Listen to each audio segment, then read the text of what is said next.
જો એકવાર આ સુપર સોફ્ટ મુઠિયા ખાઈ લીધા તો પાતરા અને સાથે સાથે ભાખર વળીને પણ ભૂલી જશે. એટલો સરસ મજાનો ફ્રેન્ડ્સ આનો ટેસ્ટ છે. ગળપણ ખટાશ અને તીખાશથી એકદમ ભરપૂર બન્યા છે.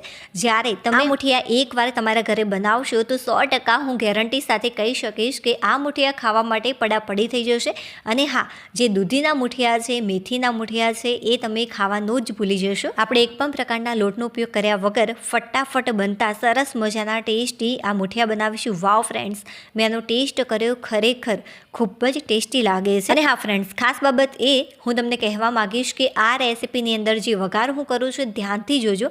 હું કઈ રીતે આનો વઘાર કરું છું કે જેથી જે આ મુઠિયા છે એ ખરેખર ચટાકેદાર લાગે છે. તો ચાલો ફટાફટ બનાવવાની શરૂઆત કરી દઈએ. તો આ માટે સૌથી પહેલાં મેં 1 વાટકી જેટલા મમરા લીધા છે. હવે જે વાટકીની મદદથી મમરા લીધા હોય બસ એ જ વાટકીની મદદથી 1 વાટકી ભરીને મેં દહીં લીધું છે. બંનેને એકવાર સારી રીતે મિક્સ કરી લેવાનું. અને હા ફ્રેન્ડ્સ, આ જે વિડીયો છે અત્યારે તમને લોંગ લાગતો હશે, બટ જ્યારે તમે આ રેસિપી બનાવશો ત્યારે તમને આઈડિયા આવી જ જશે કે જે આ રેસિપી છે કેટલી ફટાફટ બને છે. હવે આની અંદર સ્વાદ અનુસાર મીઠું, સારી એવી ફ્લેવર આવે એ માટે 1 ચમચી જેટલો ધાણા પાવડર, 5 ચમચી જેટલો ગરમ મસાલો એડ કર્યો છે અને 3 મોટી ચમચી ભરીને ખાંડ એડ કરે છે. ખાંડનું પ્રમાણ મેં આગળ પડતું રાખ્યું છે કેમ કે ગળપણ ખટાશ અને તીખાશથી એકદમ ભરપૂર મુઠિયા તૈયાર થશે. મસાલા સારી રીતે એકવાર મિક્સ કર્યા બાદ 4 નંગ જેટલા મેં તીખા લીલા મરચાં લીધા છે. બહુ જ તીખા નથી, મીડિયમ છે, એટલા માટે મેં વધારે પ્રમાણમાં લીધા છે. જો બહુ જ તીખા હોય તો 1 કે 2 તમે લઈ શકો છો. ત્યારબાદ આપણે એડ કરીશું કોથમીરનો દાંડીનો ભાગ. આની અંદર ફ્રેન્ડ્સ સારા એવા પ્રમાણમાં પોષક તત્વો હોય છે અને સાથે સાથે કોઈપણ રેસિપીમાં જો તમે આ એડ કરશો તો ખરેખર જેનો ટેસ્ટ છે ખૂબ જ સરસ લાગતો હોય છે. એટલા માટે મેં 2 થી 3 ચમચી જેટલા એ લીધા છે. જો હોય તો એડ કરજો, નહીં તો આના વગર પણ તૈયાર કરી શકાય. 4 કળીઓ લસણની અને એટલા જ પ્રમાણમાં કટ કરેલું આદું એડ કર્યું છે. સારી રીતે આને પણ એકવાર મિક્સ કરી લેવાનું. એવી પેસ્ટ આપણે તૈયાર કરીશું કે જેથી જે આ રેસિપી છે તમને ખૂબ જ ટેસ્ટી લાગે. બધી જ પેસ્ટ મેં મિક્સર જારની અંદર લઈ લીધી છે. હવે એ જ વાટકીની મદદથી મેં થોડુંક આની અંદર પાણી લીધું છે. તો પા વાટકી જેટલું પાણી બાઉલની અંદર આપણે આ રીતે ઉમેરી અને આની અંદર ઉમેરી દઈશું. અને ત્યારબાદ એ જ વાટકીની મદદથી 1 વાટકી ભરીને મેં કોથમીર લીધી છે. જો તમારા જોડે દાળિયા ન હોય તો આના વગર પણ તૈયાર કરી શકાય, અથવા તો જે શેકેલા ચણા આવે છે ફૂતરા દૂર કરીને પણ એડ કરી શકો છો. એ પણ ન હોય તો 2 થી 3 ચમચી જેટલી ચણાની દાળને અડધી ચમચી તેલની અંદર તમારે સારી રીતે સાંતળીને આની અંદર ઉમેરી દેવાની. તો 2 થી 3 ચમચી જેટલા દાળિયા એડ કરી મેં સારી રીતે આને ક્રશ કરી લીધું. આ જે પેસ્ટ છે ફ્રેન્ડ્સ મેં રાત્રે તૈયાર કરીને રાખી હતી. તો 1 વાટકીની અંદર હું ભરી અને આને ફ્રીઝમાં મૂકી દઉં છું. તો 1 રાત પછી ફ્રેન્ડ્સ તમે જોશો તો સરસ મજાની ઘટ થઈ જશે કેમ કે મમરા એડ કર્યા છે એટલા માટે. અને જો તમે તરત જ બનાવવાના હોય આ રેસિપી તો થોડાક મમરા વધારે એડ કરી દેજો કે જેથી આ ઝડપથી ઘટ થઈ જાય. હવે આ 5 ચમચી જેટલું મીઠું, 5 ચમચી જેટલું કાશ્મીરી લાલ મરચું પાવડર અને સારા એ પ્રમાણમાં લસણની કળીઓ લઈશું 7 થી 8 નંગ જેટલી. અને ત્યારબાદ જે કોથમીરનો દાંડીનો ભાગ છે એ આપણે કટ કરીને આની અંદર ઉમેરી દઈશું. જો આ ન હોય તો થોડાક તમારે કોથમીરના આની અંદર પાન એડ કરી દેવાના કટ કરીને. હવે આની અંદર અડધી ચમચી જેટલું જીરું એડ કરીશું અને સારી રીતે આને વાટી લેવાનું. અને આ ફ્રેન્ડ્સ, જો તમારે ગ્રીન ચટણી મેં અગાઉ તૈયાર કરી, જો તમારે ના બનાવીએ તો શું કરવાનું એ પણ હું તમને આગળ વિડીયોમાં કહીશ. જો મેં સરસ મજાની દરદરી પેસ્ટ તૈયાર કરી દીધી છે. એકદમ ફાઇન ક્રશ કરવાની જરૂરિયાત નથી, બસ આ ટાઈપનું આપણે આને વાટી લઈશું. જુઓ, હવે ફ્રેન્ડ્સ મેં લીધી છે 9 જેટલી રાતની વધેલી રોટલીઓ. જે આ રેસિપી છે ફ્રેન્ડ્સ એ હું વધારે ક્વોન્ટિટીમાં બનાવી રહી છું એટલા માટે મેં વધારે રોટલીઓ લીધી છે. બટ હા, તમારે માપ કઈ રીતે રાખવાનું છે એ હું તમને વિડીયોમાં બતાવીશ કે જેથી તમે પરફેક્ટ માપ સાથે બનાવો પહેલી વાર તો એકદમ પરફેક્ટ જ બને. સૌથી પહેલાં તો આપણે રોટલીઓને આ રીતે મોટા ટુકડામાં કટ કરી લઈશું. બધી જ રોટલીઓને ફ્રેન્ડ્સ મેં આ રીતે મોટા ટુકડામાં કટ કરી લીધી. હવે લઈશું 1 મોટી ચમચી ભરીને તેલ. તેની અંદર આપણે એડ કરીશું થોડાક તલ. તો 1 ચમચી જેટલા હું આની અંદર તલ એડ કરું છું. તરત જ આપણે ઉપરથી આ રીતે ઢાંકણ ઢાંકી દઈશું કે જેથી તલ બહાર ના આવે કેમ કે જે તેલ છે એ ગરમ છે. હવે જે આપણે પેસ્ટ તૈયાર કરીને રાખી હતી 1 મોટી ચમચી જેટલી આ પેસ્ટ થઈ છે એ આની અંદર ઉમેરી સારી રીતે આને મિક્સ કરી લેવાનું. આ રીતે ફ્રેન્ડ્સ વઘાર કરવાથી જે મુઠિયા હોય છે એ ખરેખર ખૂબ જ ટેસ્ટી લાગતા હોય છે. પ્રોપર માપ સાથે આપણે આ રેસિપી બનાવીશું એ માટે મેં 1 વાટકીનું માપ લીધું છે. જે વાટકીની મદદથી મેં મમરાને દહીં અગાઉ લીધા હતા બસ એ જ વાટકીનું અત્યારે હું માપ લઈ રહી છું. તો જુઓ, 1 વાટકી ભરીને અત્યારે મેં આ રોટલી લીધી. હવે લઈશું આપણે મિક્સર જાર. મિક્સર જારની અંદર આ રીતે 2 વાટકી ભરીને મેં આની અંદર રોટલી ઉમેરી. હવે 1 વાટકી ભરીને આની અંદર મમરા એડ કરીશું અને ત્યારબાદ ઢાંકણ બંધ કરી આને ક્રશ કરી લઈશું. તો ફ્રેન્ડ્સ જુઓ, મેં એકદમ ફાઇન આને ક્રશ નથી કર્યું, આ રીતે થોડુંક દળદરું રાખ્યું છે. જુઓ, બસ આ ટાઈપનું આપણે મિક્સર રાખવાનું. ચાલો બીજી વાર તમે જ્યારે ક્રશ કરો છો ત્યારે એકદમ તમારે આ ટાઈપનું દરદરું નહીં રાખવાનું, બને ત્યાં સુધી ફાઇન કરવાનું. પહેલી વાર ક્રશ કરો છો ત્યારે થોડુંક દરદરું, અને જ્યારે બીજી વાર તમે ક્રશ કરો છો ત્યારે બને ત્યાં સુધી તમારે ફાઇન રાખવાનું. બીજી વારમાં પણ મેં 2 વાટકી ભરીને આ રોટલી લીધી અને ત્યારબાદ 1 વાટકી જેટલા મમરા લીધા છે. આને પણ સારી રીતે આપણે ક્રશ કરી લઈશું. આને એકદમ ફ્રેન્ડ્સ મેં ફાઇન ક્રશ કરી લીધું. જો આને તમારે એકદમ આ ટાઈપનું ફાઇન ક્રશ કરવાનું કે જેથી સારું એવું બાઇન્ડિંગ આવે અને જે આપણે થોડું કરકરું રાખ્યું છે એનાથી સારી એવી મીઠાશ આવે. અને જે રેસીપી છે દાણેદાર લાગે એટલા માટે મેં એ ટાઈપનું શરૂઆતમાં કકરું રાખ્યું. હવે બંનેને સારી રીતે એકવાર આપણે મિક્સ કરી લઈશું. સારી રીતે મિક્સ કર્યા બાદ આપણે બહુ જ ઓછા પ્રમાણમાં આની અંદર મીઠું એડ કરીશું. 5 ચમચી જેટલું, 1.5 ચમચી જેટલું કાશ્મીરી લાલ મરચ પાવડર ઉમેર્યું છે.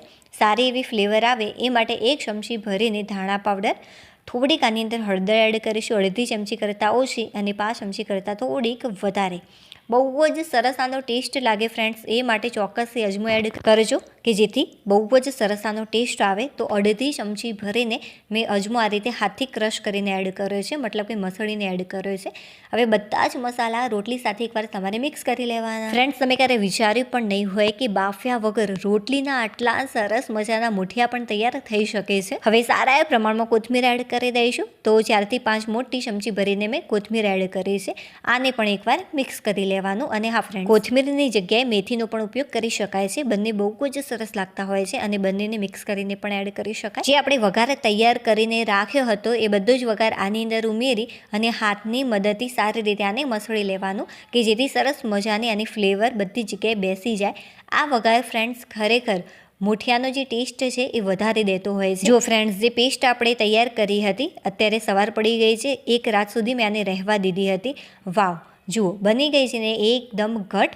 તમે રોટલી સાથે પણ આને સર્વ કરી શકો છો. જો તમને એવું લાગે કે બહુ જ પાતળી છે તો થોડાક મમરા એડ કરી અને ક્રશ કરી અને તમે રોટલી સાથે પણ આને ખાઈ શકો છો. આ રીતે તમારે થોડી થોડી કરીને જે આપણે ચટણી તૈયાર કરી છે ઉમેરતા જવાનું અને સારી રીતે આને મિક્સ કરતા રહેવાનું. એકી સાથે બધી ચટણી એડ નહીં કરી દેતા, આ રીતે થોડી થોડી કરીને તમે એડ કરી શકો છો. અને આ ફ્રેન્ડ્સ, જો તમે ચટણી તૈયાર નથી કરી તો તમારે શું કરવાનું, આની અંદર થોડુંક દહીં એડ કરી દેવાનું અને હા, ગળપણ માટે થોડીક દળેલી ખાંડ એડ કરી દેજો કે જેથી વધારે તમને ટેસ્ટી લાગે અને ચટપટું લાગે.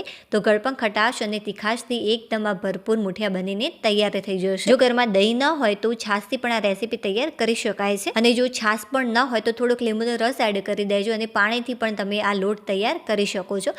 તો 1 વાટકી ભરીને મેં બધી જ ચટણી આની અંદર ઉમેરી દીધી અને સારી રીતે મેં આને મિક્સ પણ કરી લીધી. હવે આની અંદર થોડી થોડી કરીને છાશ એડ કરીશું અને સારી રીતે આને મિક્સ કરતા રહીશું. છાશ બહુ ખાટી નથી, મોળી છાશ છે એટલા માટે હું આની અંદર છાશ એડ કરી રહી છું. જો છાશ વધારે પડતી ખાટી હોય તો તમે પાણીનો પણ ઉપયોગ કરી શકો છો. હવે સરસ મજાનો લોટ આપણે તૈયાર કરી દઈશું. જો સરસ મજાનો મેં સોફ્ટ લોટ તૈયાર કરી દીધો છે, બહુ કડક રાખવાની જરૂરિયાત નથી, થોડુંક આપણે સોફ્ટ રાખીશું. તો ફ્રેન્ડ્સ, આટલો લોટ તૈયાર કરવામાં જે વાટકીનું મેં માપ લીધું હતું એમાંથી 1.5 વાટકી જેટલી છાશનો ઉપયોગ થયો છે. હવે તેમાંથી થોડોક આપણે નાનો ભાગ લઈશું. હાથ ઉપર અને ઓરસિયા ઉપર મેં થોડુંક તેલ લગાવી દીધું છે અને સરસ મજાનો આ ટાઈપનો રોલ તૈયાર કરી લઈશું. તમે મોટી સાઈઝનો રોલ પણ તૈયાર કરી શકો છો. જો તમને એવું લાગે કે આ ક્રેક થઈ રહ્યું છે, તૂટી રહ્યું છે, તો એનો મતલબ એ કે જે લોટ છે વધારે પડતો તમે હાર્ડ મતલબ કે કડક તૈયાર કરી દીધો છે. તો થોડુંક પાણી અથવા તો છાશ એડ કરી તમારે એને મસળી લેવાનો કે જેથી એ સોફ્ટ થઈ જાય. જુઓ સરસ મજાને એકદમ સુપર સોફ્ટ બન્યા છે. જુઓ બધા જ મુઠિયા મેં આ રીતે તૈયાર કરી દીધા. હાથથી મેં થોડાક સેટ કરી દીધા કે જેથી જેનો આકાર છે ખૂબ જ સરસ આવે. હવે એક કડાઈમાં 2 મોટી ચમચી ભરીને તેલ એડ કરીશું. તેલ થોડું ગરમ થઈ જાય ત્યારબાદ આની અંદર 1 ચમચી ભરીને આપણે રાઈ ઉમેરવાની. રાઈ થોડીક તતરવા લાગે ત્યારબાદ 1 ચમચી જેટલા મેં તલ એડ કર્યા છે, સફેદ તલ, કે જેથી જેનો ટેસ્ટ છે ખૂબ જ સરસ લાગે. હવે ઢાંકણ આપણે ઢાંકી દઈશું અને આ રીતે મિક્સ કરી લઈશું. તલ બધા જ સારી રીતે ફૂટી જાય ત્યારબાદ ફ્રેન્ડ્સ આની અંદર સારા એ પ્રમાણમાં મીઠા લીમડાના પાન એડ કરીશું. ત્યારબાદ મેં જે ગેસ છે એ બંધ કરી દીધો. હવે તૈયાર કરેલા મુઠિયા આની અંદર ઉમેરી સ્વાદ અનુસાર થોડુંક જ મીઠું એડ કરીશું, 5 ચમચી જેટલું. 5 ચમચી જેટલી હળદર એડ કરીશું. 1.5 ચમચી જેટલું મેં કાશ્મીરી લાલ મરચ પાવડર એડ કર્યું છે કે જેનાથી કલર અને ટેસ્ટ બંને બહુ જ સરસ લાગે. 5 ચમચી જેટલો ગરમ મસાલો, 1 ચમચી ભરીને ધાણા પાવડર, 1 મોટી ચમચી ભરીને દળેલી ખાંડ અને ઉપરથી 1 ચમચી જેટલો મેં લીંબુનો રસ એડ કર્યો કે જેથી વધારે ચટાકેદાર લાગે. હવે થોડીક કોથમીર એડ કરીશું 3 થી 4 ચમચી જેટલી. હવે બસ બધા જ મસાલાને મિક્સ કરી લેવાના. ત્યારબાદ આપણે ગેસ ચાલુ કરી દેવાનો. તો ફ્રેન્ડ્સ જે ગેસ છે હવે મેં ચાલુ કરી દીધો. હવે આપણે મસાલાઓને મિક્સ કરી લઈશું. જો ફ્રેન્ડ્સ તમે અગાઉના દિવસે ચટણી તૈયાર કરીને રાખી હશે તો બિલકુલ પણ ટાઈમ નહીં લાગે. બસ તમારી રોટલીને ક્રશ કરી બધા મસાલા એડ કરી અને મુઠિયા તમારે કટ કરીને આ ટાઈપના વઘારી દેવાના છે. બિલકુલ પણ ટાઈમ નહીં લાગે. જુઓ સરસ મજાના ટેસ્ટી લાજવાબ મુઠિયા તૈયાર છે. મેં ગેસ બંધ કર્યા બાદ આ રીતે ઢાંકણ ઢાંકી દીધું કે જેથી એ ગરમ રહે. ચાલો ભાઈ આનો ટેસ્ટ કરી લઉં કે કેવા બન્યા છે આ મુઠિયા. અને આ ફ્રેન્ડ્સ જો વિડીયો થોડોક પણ સારો લાગ્યો હોય, રેસીપી યુનિક લાગી હોય તો પ્લીઝ વિડીયોને લાઇક કરી દેજો. ચેનલ ઉપર નવા હોય તો ચેનલને સબસ્ક્રાઇબ કરવાનું બિલકુલ પણ ભૂલતા નહીં. જે આપણે ચટણી તૈયાર કરી છે એની સાથે ફ્રેન્ડ્સ ખરેખર બહુ જ સરસ લાગતા હોય છે. મારા મોઢામાં તો પાણી આવી ગયું. વાવ ફ્રેન્ડ્સ, ખરેખર ખૂબ જ સરસ લાગી રહ્યા છે. એકવાર ચોક્કસથી બનાવજો અને ત્યારબાદ કોમેન્ટ કરીને મને ચોક્કસથી જણાવજો કે તમને આ રેસીપી કેવી લાગી. ચાલો હવે આપણે ફરીથી મળીશું એક નવી ટેસ્ટ અને હેલ્ધી રેસીપી સાથે. ત્યાં સુધી બાય.